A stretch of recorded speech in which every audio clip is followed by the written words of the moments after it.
Two perfect shots. Michael got me in the water on one and over the green on the other. The crowd erupted in applause.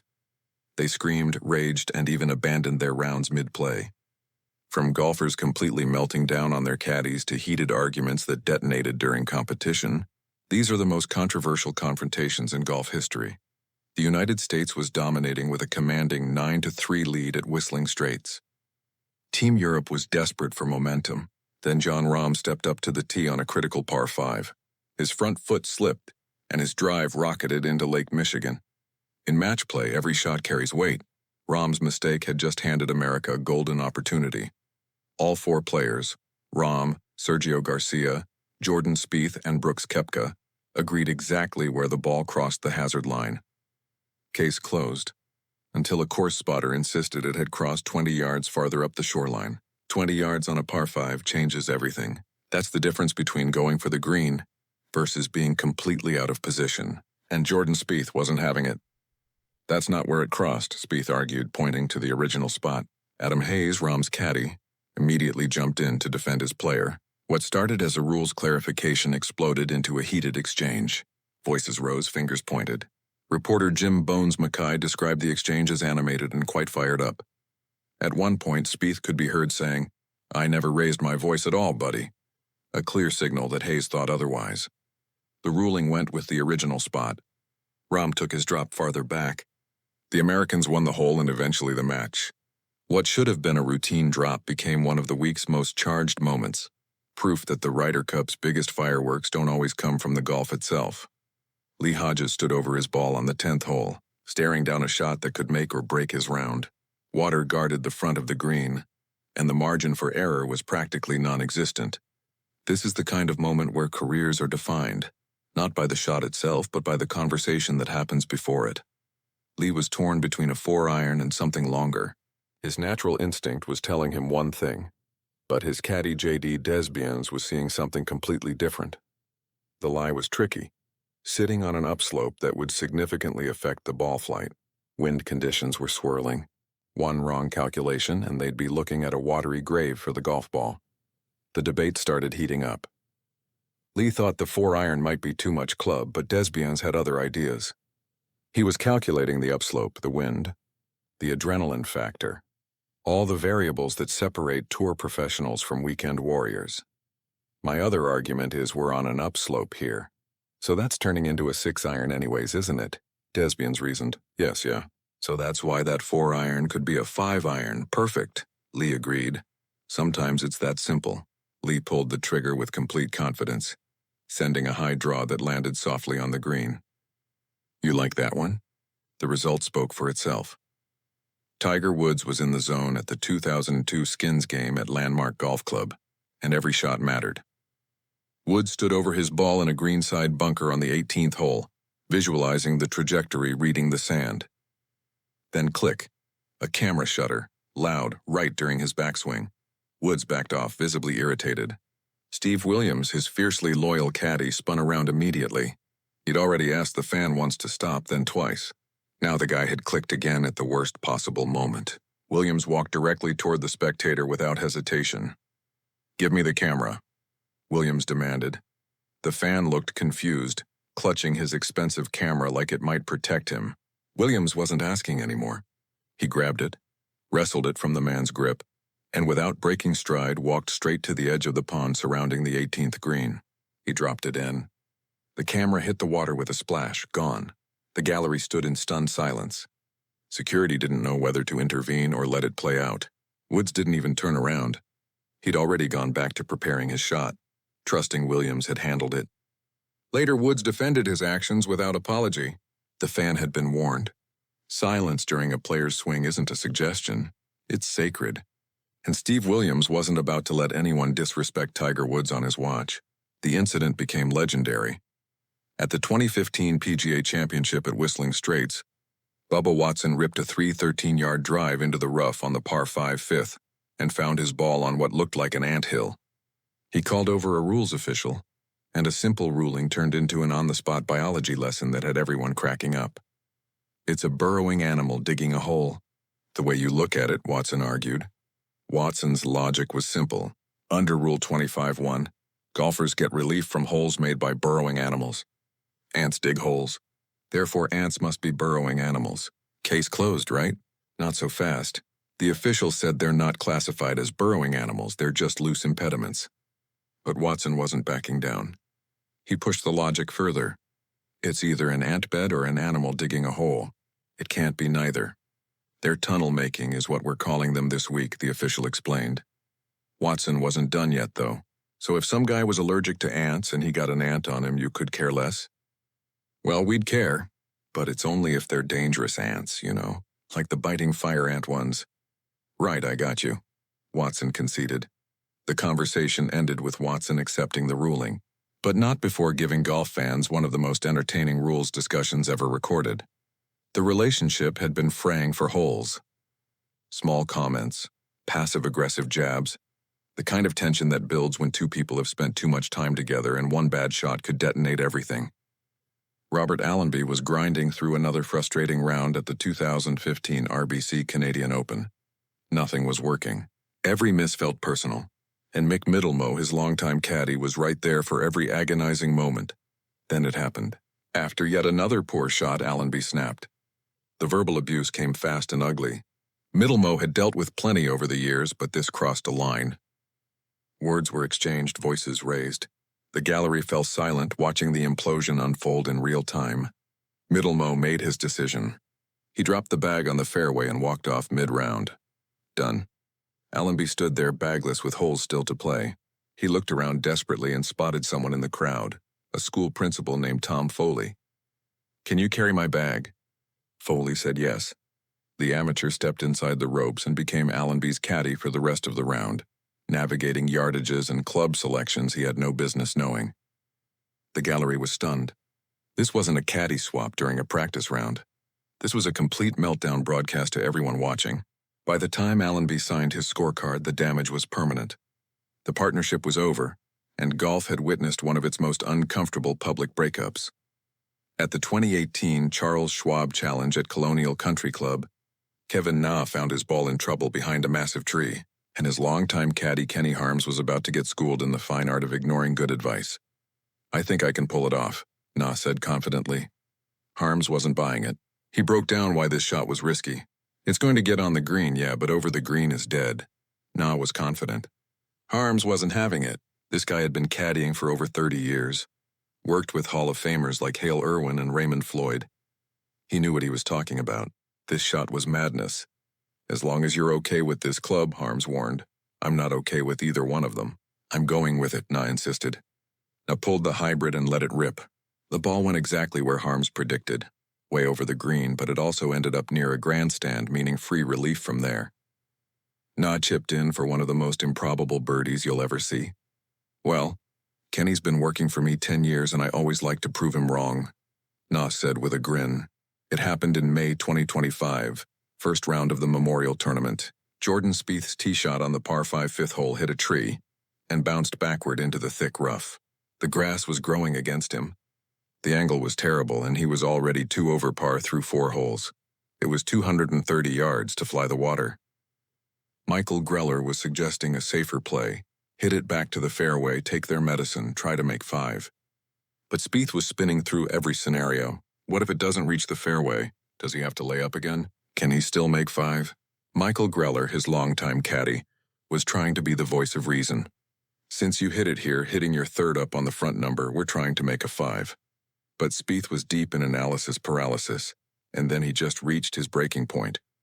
"Let's just hit it right here." Spieth committed to the harder layup, muscled it perfectly back to the fairway, hit his approach to 25 feet, and holed the putt for birdie. The score was 11-1-2 to 4-1-2. Europe was crushing Team USA on their home soil, and the Saturday 4-ball session at Bethpage Black was turning into a nightmare for America. Justin Rose stood over a 15-foot birdie putt on the 15th hole. The veteran Englishman and Tommy Fleetwood were dismantling Bryson DeChambeau and Scotty Scheffler. One more point would twist the knife deeper. But there was a problem. Greg Bodine, DeChambeau's caddy, was standing in Rose's line. Rose looked up. "Move out of the way." It wasn't polite. The pressure stripped away courtesies. This was the Ryder Cup. The putt dropped. Birdie. DeChambeau responded immediately, draining his own 11-foot birdie to have the hole. And now everyone was fired up. What happened next turned the walk to the 16th tee into a rolling confrontation. DeChambeau confronted Rose and Fleetwood. Voices raised. Then the caddies got involved. Ted Scott, Scheffler's bagman, went after Francesco Molinari, Europe's vice-captain.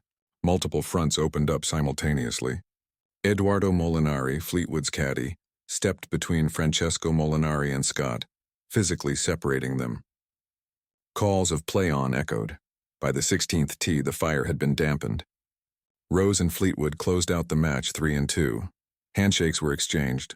Professional, cordial, utterly hollow. Rose defended himself afterward. "I'm trying to protect my environment in a big moment." He admitted he wasn't as polite as he could have been, but denied disrespect.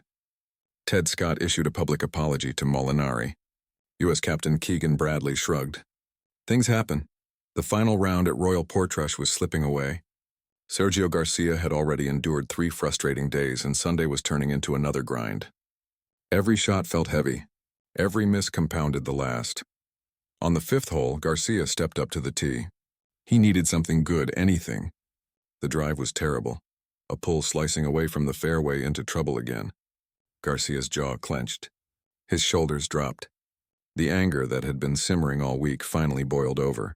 Without looking back, he flicked his driver over his shoulder directly toward his caddy. The club tumbled through the air. Glenn Murray, his caddy, stood frozen as the driver landed near his feet. The gallery gasped audibly. Phones came out, eyes widened. Sergio walked off the tee without a word. No apology, no acknowledgement, just silence. Murray picked up the driver and followed, professional as ever. But the damage was done. The moment had been captured. The video would go viral within hours. 20 seconds of pure frustration that encapsulated everything wrong with Garcia's week. They walked the rest of the hole in awkward quiet, the tension hanging between them like fog over the Irish coast. For years, golf fans had a front-row seat to one of the sport's most bitter feuds. Brooks Koepka and Bryson DeChambeau couldn't stand each other. It started with slow-play comments in 2019, escalated through social media wars, and reached peak toxicity with that infamous eye-roll moment at the 2021 PGA Championship. You remember it? Brooks was doing a routine interview when DeChambeau walked past in the background. The sound of metal spikes on concrete was all it took. Koepka's eyes rolled so hard they nearly fell out of his head. The feud had everything. Fans started calling DeChambeau Brooksy at tournaments, getting kicked out for heckling, while Brooks offered free beers to anyone who supported the trolling. But then something unexpected happened. At lpga Golf's team championship, these two bitter rivals were paired together, and the vibe was completely different. Finally, after him kicking my ass, they were laughing about their past battles. Brooks admitted it wasn't much of a match. "No, it's good to team up." And they'd actually talked about partnering back at the 2021 Ryder Cup. "So it's good to be able to team up and see what we can do." Wait, what? These two were laughing together, joking about their past battles, actually excited to be partners. Well, you know what they say. There's a fine line between love and hate. In 2015 at the WGC Cadillac match play, Keegan Bradley and Miguel Angel Jimenez were playing in a meaningless final group match. Both players were already eliminated from advancing to the weekend. This should have been a relaxed finish to their week. Should have been. The tension had been building since the 13th hole, where Jimenez questioned a drop Bradley received. The delay caused by that ruling seemed to stick with the veteran Spaniard. Now standing on the 18th tee with Jimenez leading one up, Bradley pulled his drive near a temporary fence structure, entitling him to relief. Here's where it got complicated. Bradley took his drop, but the ball landed on a cart path, meaning he got another drop. Simple enough when you have a rules official right there to guide the process. But Jimenez decided to walk 40 yards back from his own ball to offer his interpretation of the rules. Bradley's caddy, Steve Pepsi Hale, didn't appreciate the unsolicited advice. Then Jimenez crossed the line. He told Pepsi to shut up. Keegan got heated, telling Miguel Angel Jimenez, "Hey, don't talk to my man that way." Two professional golfers went nose to nose, voices raised, with Bradley repeatedly telling Jimenez to get back to his ball while defending his caddy's honor. After it was over and Jimenez had won the match 2-up, both players tried to explain themselves. Jimenez claimed he was just trying to help. Bradley admitted it was a heat-of-the-moment thing, but maintained he had to stick up for his caddy. It was late at night in Rome at the 2023 Ryder Cup. Cameras caught Rory McIlroy in the car park, red-faced and raging, pointing and shouting at Jim Bones Mackay, Justin Thomas's caddy. Shane Lowry had to physically drag him toward a courtesy car as McIlroy kept yelling, completely losing his composure on one of golf's biggest stages. So what lit the fuse? Earlier that day, Team Europe was cruising up 10-12 to 5-12 heading into the final day, when a bizarre subplot took over the crowd. Patrick Cantlay hadn't worn his Team USA cap all week, sparking rumors he was protesting not getting paid to compete. European fans pounced, waving hats at him and chanting, "Where's your hat, Patty?" At every hole, the teasing turned to tension. Cantlay and Wyndham Clark were down 1 to McIlroy and Matt Fitzpatrick with 2 holes to play, until Cantlay birdied both to snatch the win. His caddy, Joe LaCava, then waved his hat toward the crowd while standing right in McIlroy's line as he prepared a putt to tie. McIlroy asked him to move. LaCava stepped back, then came right back and kept waving. The handshake line was icy. The air was toxic. And 30 minutes later, in that parking lot, it all boiled over. September 2021. Brooks Koepka and Daniel Berger were locked in battle with John Rahm and Sergio Garcia on the 15th hole. Berger's drive found the fescue near a bunker, leaving Brooks with a difficult shot from thick grass. But it wasn't just the lie that concerned him. There was a drainage area directly in his swing path. For most players, this might be a minor inconvenience. For Brooks, it was potentially career-threatening. Just weeks earlier at the Tour Championship, he'd injured his left wrist when his club struck a hidden tree root during his follow-through. The injury forced him to withdraw, and he'd spent precious weeks rehabbing just to make the Ryder Cup team. Brooks called over rules official David Price, making his case for relief. "I cannot see you getting as far as that through to get to," Price began. "You realize it's on a downslope, right?" Brooks interrupted. "I do, yeah, I can see that. And I've got to chop down with the lie," Brooks explained. Price remained unmoved. Frustrated, Brooks called for a second opinion from Mark Litton of the European Tour. After nearly 10 minutes of debate, the verdict was the same. No relief. "Sorry, Brooks," came the response. That's when 4-time major champion Brooks Koepka, representing his country at the Ryder Cup, lost his composure entirely. "I'll tell you what, my wrist." Brooks then hit an amazing shot onto the green to save the hole. At the 2013 U.S. Women's Open, the pressure was through the roof as the world's top female golfers fought for one of the biggest titles in the sport. Jessica Korda was grinding through a brutal round. Every golfer knows the frustration of a tough day on the course, but what happened next? Nobody, literally nobody, saw this coming. Korda and her caddy Jason Gilroyd were clearly not on the same page. The back and forth between them grew sharper, her frustration bubbling over with every missed shot. And then, right in the middle of the round, boom, she snapped. She fired her caddy. Not later in the clubhouse, not even at the turn. Mid-round, with holes still left to play. Wait, what? Had this seriously just happened? 1 second, Gilroyd was guiding her through the U.S. Open, and the next he was out of a job on the spot. But the story doesn't end there. Korda still had a tournament to finish, so she turned to the gallery, locked eyes with her boyfriend, Johnny Del Prete, and said something no one expected. "You're up?" Luckily, Del Prete was a pro golfer himself, so he handled it like a champ. Picking up the bag and carrying on like this kind of thing happened all the time. It absolutely doesn't. The whole scene was so unexpected. It instantly became one of the most unforgettable moments in women's golf. One of the strangest situations golf has ever seen was Michelle Wie's early career caddy carousel.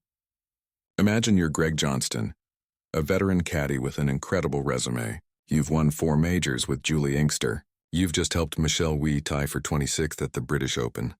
Not her best, but solid. You're at Manchester Airport, probably grabbing a coffee, thinking about your next tournament together, and then your phone rings. The voice on the other end? Not Michelle, not her parents. It's her agent. And the news? You're fired. Just like that. It sounds like something out of a reality TV show, right? But this actually happened. Johnston, a caddy who helped Michelle secure 7 top 5 finishes in 8 LPGA events, was let go like he was an extra on a set. No explanation, no goodbyes, just a call at the airport.